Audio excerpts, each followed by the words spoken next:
Hey, hey, hey, it is Sarah Jane from Access Your True Nature. And I know I've been a little quiet over the last couple of days. I forgot my tripod today too, so if this is shaky, forgive me. But yeah, I've kind of I don't want to say stunned into silence, but I just felt like I needed to honor the grief of loss. There's been so much happening with the Florida shootings of those innocent kids in a school. There's been rhinos being shot again and orphans that are struggling for their lives right now. And just so much pain going on in the world. I spend a lot of my weekend teaching the trust process so that people can help animals to resolve trauma, and also for people to know that the only way that we're going to be able to create a new world is to know that we are the ones that we've been waiting for. And one of the themes that have sort of been coming up with my clients and in my own reality, as I sort of look at these global events and ask what part of me gets triggered by the part that is the collective, right? So where my accountability is in feeling toxic shame, and also guilt, whether that's ancestral guilt, whether that is familial guilt.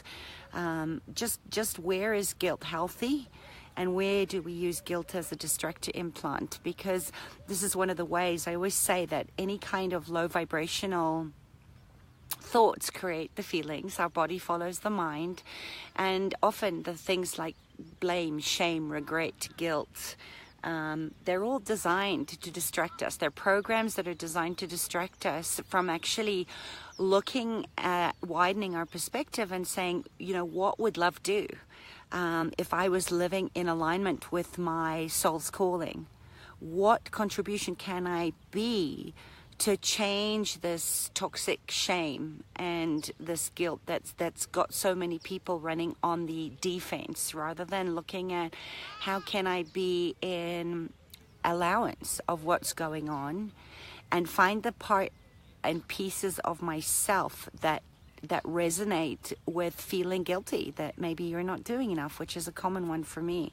Is, if it's the if only, it's the should'ves, the could'ves, the would'ves. How would you do things differently if you were in that situation? And you know what, let's face it, until we're pushed, until our humaneness is pushed to the absolute limit, I think are frightened of what we're capable of, when push comes to shove, of how would we respond in a situation when someone we loved is threatened, or when somebody's done something horrendous. And there is a lot of that coming to the surface now with the eclipses, which are really there to invite us to go into the darkness, to look in the shadows and bring the parts that are ready to heal up to the surface, into the light, to create a better world. And this is where I want to look at, healthy guilt, which is where we feel bad because we think we've done something wrong. So if healthy guilt could say something, it would say, wow, I think I've done something out of alignment here. And shame is very toxic, because shame is feeling like, it's a feeling like you're wrong, right? It's not the behavior, it's that you are intrinsically flawed or wrong. And this is where asking the question, who does this belong to? Is this even mine? Hi, Tony. Can be very helpful in getting you back into congruence and being able to find the gifts in the dark, and find the gifts in the parts of you that contract or cringe or are repulsed by the things that you see in the external environment, and also maybe in your own body. So shame is one of those programs or distractors where it's assigned to us. If anyone says, oh, I have this issue with this, I feel so ashamed. Remember, you're the one that feels it. You are not the shame itself, right? You're the one that's feeling something that needs to be looked at to create growth for your highest evolution of your soul's calling. And generally it's given to us, it's when you look at the adverse childhood experiences, this is the parts of us that are made wrong as children, where we feel like, oh, if we'd just been better or we'd just been quieter, then our parents wouldn't be fighting with each other, or when some kind of narcissistic human that's bigger than you or just outside of you projects their shame on you, and you take it on as something that you feel like you need to fix, when it actually has nothing to do with you. So one of those agreements of, don't take things personally, for me, in the contrast, it is make it personal. Go there and have a curious mind as to looking at, what is this provoking in you that you can respond to in a space of allowance or kindness or compassion or patience or any of those kind of cornerstones of right relationship. It has to start with you first before you can start looking at, what has this brought up in you from the other person. I always say, the people that trigger us most, the people that bring up an instant sort of disliking to us, are generally the ones that are here to teach us the greatest lessons in our own evolution. And the thing, getting back to toxic shame, it's like, you are not wrong, you are not broken, you are not a mistake. That's what toxic shame says. It doesn't discern between the behavior, right? Which is, guilt is always about the behavior. It's about your internal compass of where you did something unkind or we went into judgment, which is a human frailty of ours. Toxic shame for me is a deeper sense of being wrong, right? Where you feel like you need to dim your light or you need to hide, and this can be really confusing when you're trying to discern, is this shame or is this guilt? We don't want to vilify. Appropriate shame is that place of, there is an appropriate amount of that emotion that needs to drive our behavior to correct it, to get realigned. And sometimes that means saying, you know what, I am so sorry, taking responsibility that I did this. And something that I teach in right relationships is, would you rather be willing to be right and having to defend your point of view, or wrong and free? I'd rather be wrong and free. And also remember, there are no mistakes in life. To me, it's an opportunity to take something, try it on, choose it, and then see, how does it make you feel? Is it in alignment with your highest, greatest good? Is it kind? Is it compassionate? And if it's not a contribution, why would you choose it? Same goes for other people. And then you can start to look at, when was the last time you felt this sense of shame, of wrongness?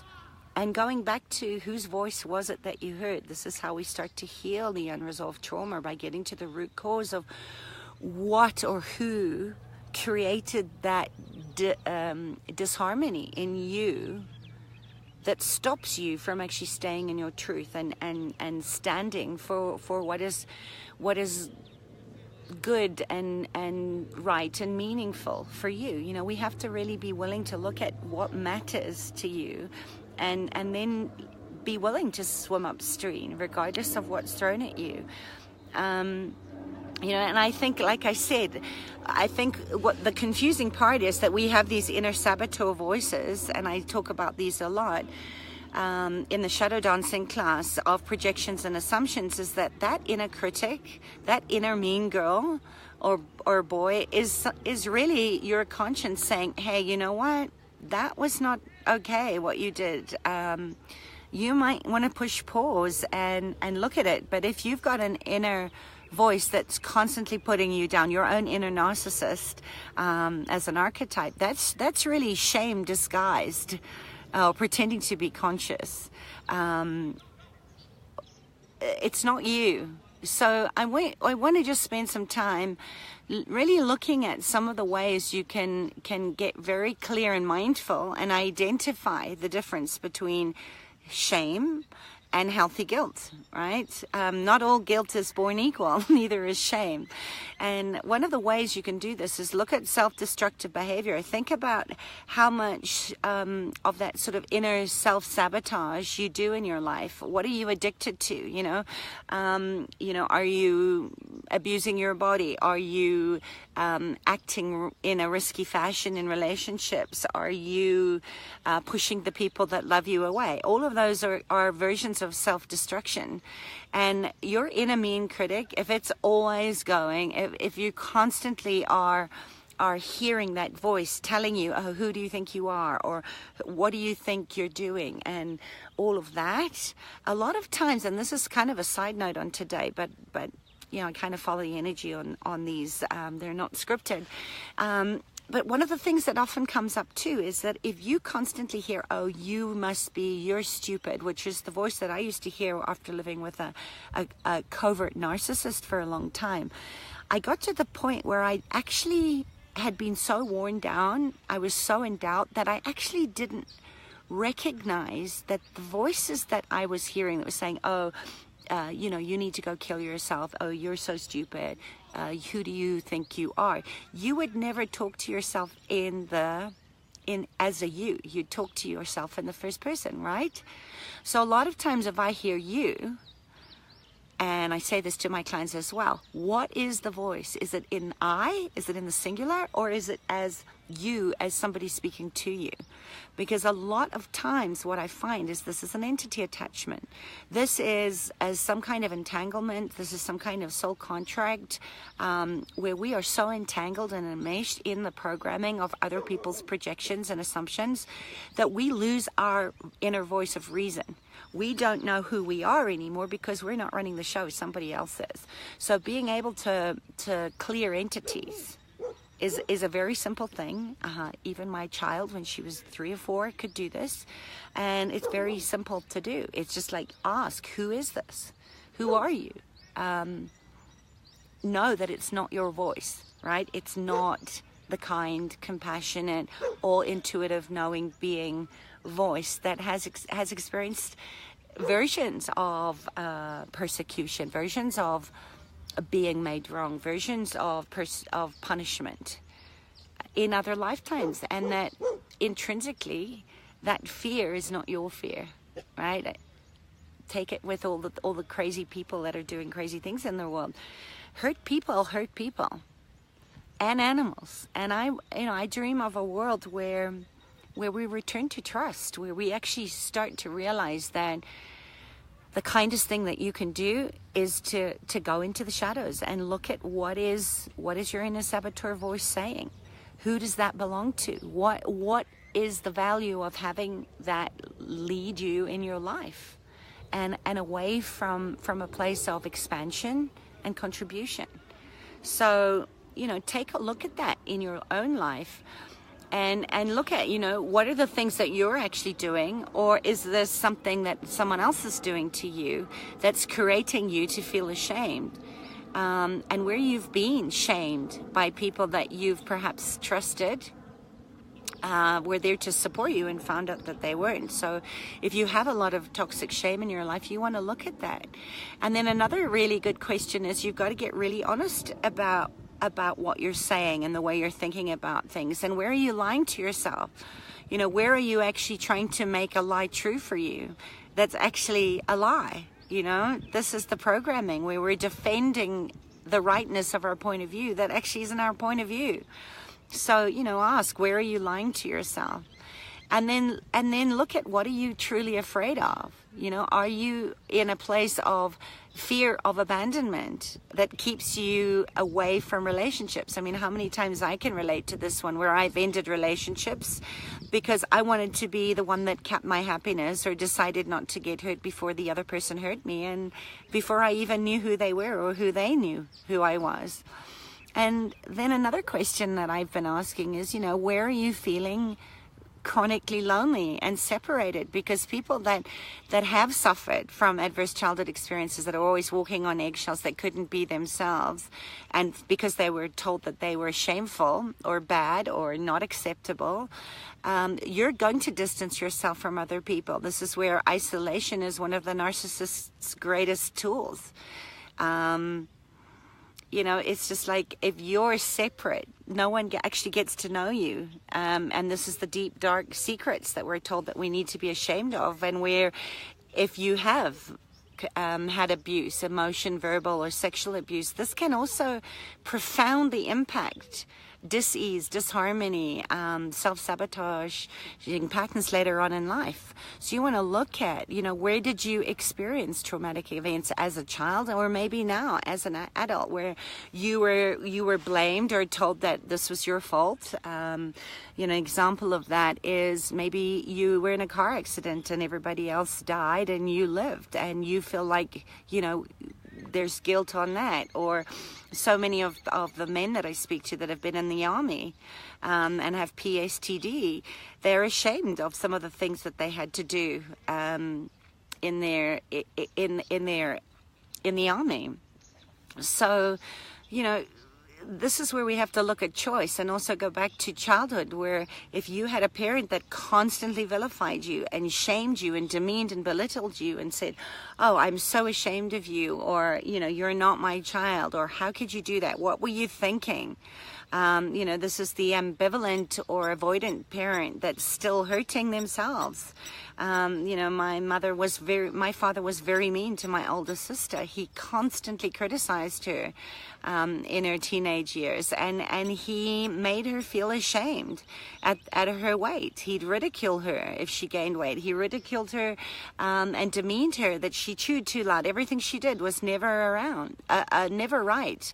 And she did a lot of internalizing around that experience later on, around being repulsive to other people.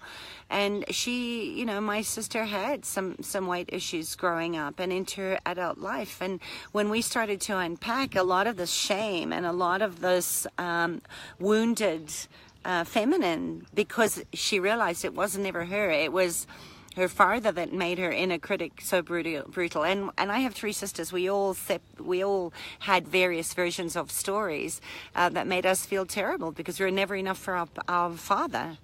And all it did was perpetuate the shame and make it grow. And we all chose really toxic relationships based on that sort of primary wounding from our father. So, this is where even when you're alone, you're not happy, because we exacerbate the trauma, not because we're crazy, not because we can't help it. So just know that there's a reason why, if you're nodding your head, there is a reason why you're not able to do it on your own. But there are ways to heal, and you're not alone. And we need support in addressing some of this deep-rooted trauma. And here's another thing.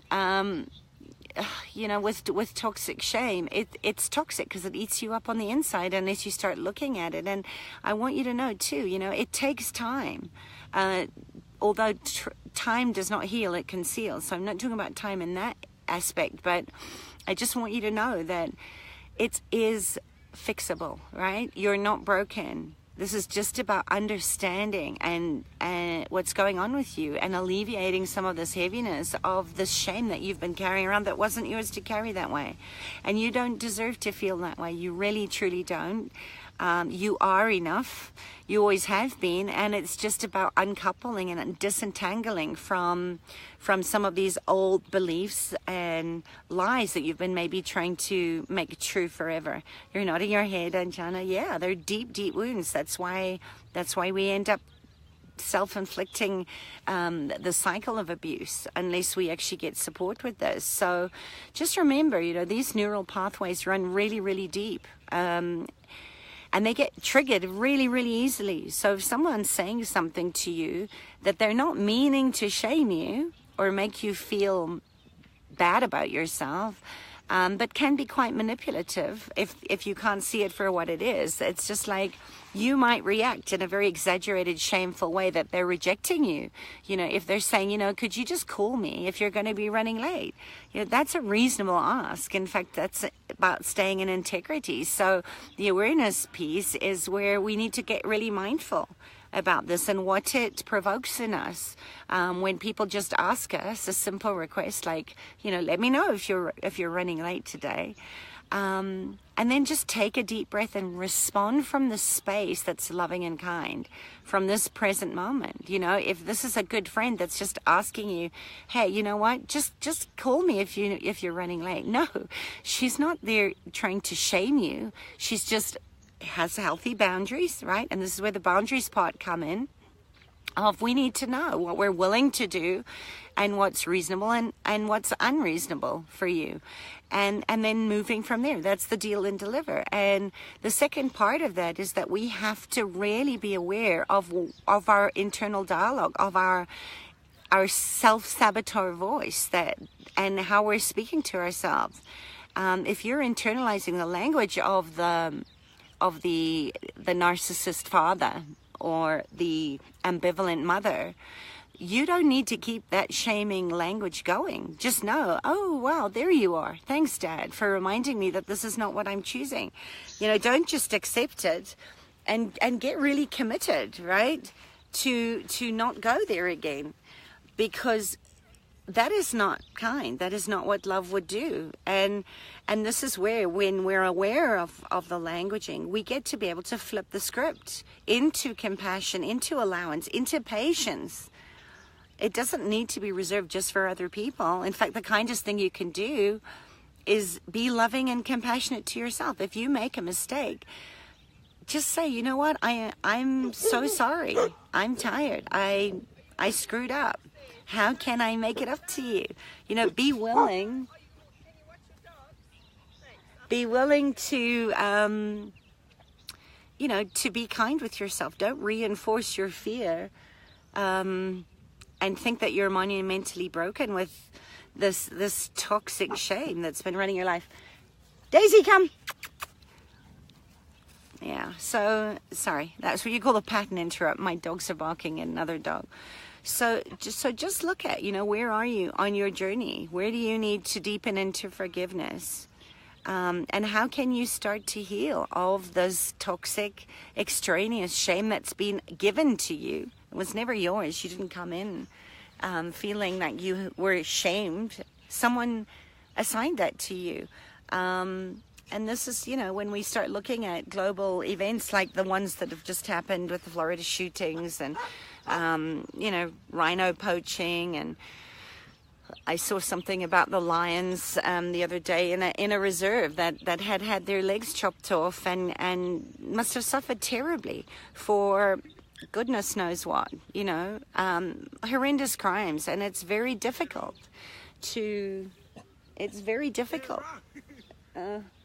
They're fine. They'll just say hi. It's very difficult to find compassion in your heart, especially if there's a part of you that knows that maybe you did hurt an innocent before, maybe knowingly or unknowingly. But there's a part of us that relates to that. And I've often found myself saying sometimes, you know, I don't want anything to do with the human race. I'm ashamed that I'm human, because the collective pain, the collective wounding is part of me, right? And we're each here. This is where we get to change it. This is where we're each here to carry our peace in this wounded Chiron energy and do something about it in how we are being in the world. How are we responding to things in the world from a place of change, rather than holding that in the collective of ancestral and familial and human trauma. Wow, amazing. Thank you. Isn't he cute? Yeah, they're having a play. I need to take them for a walk now. But I hope you found this helpful. You know, it's been coming up a lot with some of my clients, and it's been coming up in my own imaginal world. And I've been hearing those voices really amplify lately, where it's been that voice of not me, the inside, right? The anti-me, the one that wants to keep going into, oh, there's nothing you can do, the victim archetype there, and where the trickster and the narcissist start to come into play. So I've just been taking some time to go inward and really explore some of the questions that I've wanted to share with you today. So as I said, just know, this is a process. It's called practice for a reason, because it takes time. So I'm here to guide you if you want more support. I just want you to dial into the hope that you are an infinite creator, and your piece matters. And I will be doing more videos about this if this is what if you found this helpful. And also let me know, give me some questions around what you'd like to hear more about in style attachments and coping mechanisms and addictions, and how we can start to heal it. And just comment in the post below, from a place of vulnerability and authenticity. I was speaking on the Authentic Women's Summit today as well. So I hope that you join that conversation with Andrea, where we really looked at some of this in depth. And also let me know if you found this video helpful, or you're going to be brave and post in the comments. Let me know where toxic shame may be shutting you down or making you diminish your infinite capacities and gifts for fear of being made wrong or rejected or feeling ashamed, right? Where you're going into guilt as a distractor rather than using guilt as a very healthy expression of anger sometimes, of fear sometimes, and being willing to just say, you know what, in this moment I don't like what's going on here.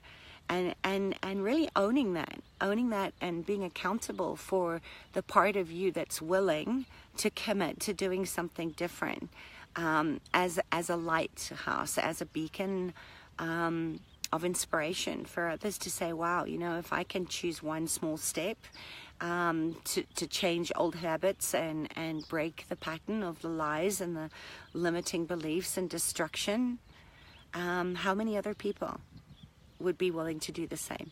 So that's it from me. Enjoy your Monday wherever you are, and above all, know that you are enough. You are enough for your body, you're enough for your animals, and trust that.